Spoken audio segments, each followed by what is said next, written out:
अस्सलामुअलैकुम welcome to doctor साइनिस clinic. गुज़िश्ता ईद मुबारक। अभी अभी बड़ी ईद गुजरी है, गोश्त वाली ईद गुजरी है और बहुत से क्वेश्चन सामने आए हैं।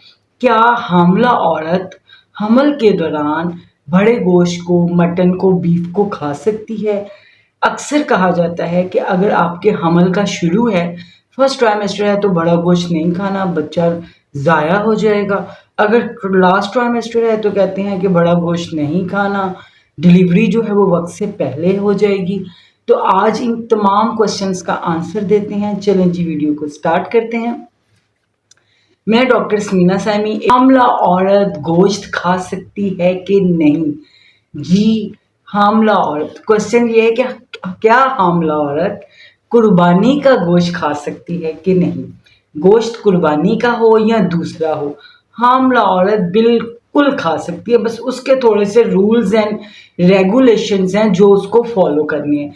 कुर्बानी गुजरी है, कुर्बानी का त्यौहार गुजरा है, तो कुर्बानी का गोश्त जो है वो सब मुस्लिम्स को बड़ा ही इजीली अवेलेबल है और वो उनको खाना भी चाहिए। उसको खाना सवाब भी है और उसमें ताकत भी है और उसको ज़रूर यूज़ करना चाहिए। और प्रेग्नेंट औरत को, जो हामला औरत है, उसको तो उसका इस्तेमाल ज़रूर करना चाहिए।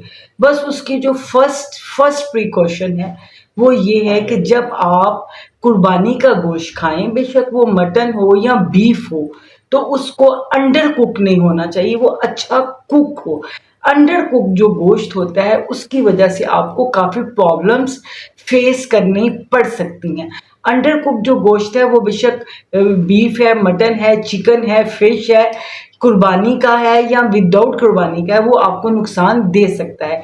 अगर कोई भी हामला औरत अंडर कुक गोश्त खाएगी तो उसको रेबेला होने का खतरा है, जिसकी वजह से मिसकैरेज हो सकता है। तो ये दो डिजीज होती हैं, तब होती हैं जब आप वो गोश्त खाएं जो कि अंडर कुक है। अच्छी तरह जो गोश्त है वो पका के खाया जा सकता है।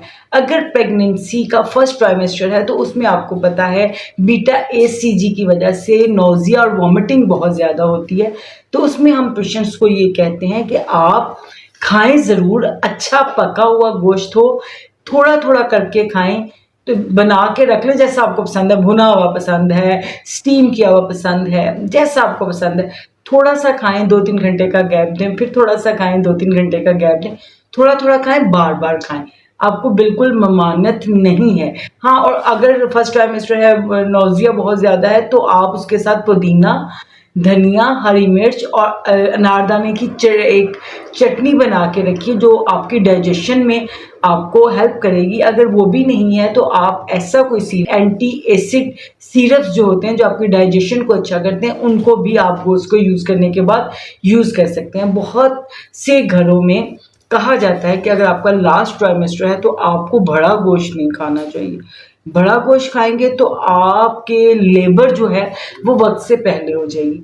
तो ये सब मिथ है, इसमें कोई हकीकत नहीं है, ये एक मिथ है।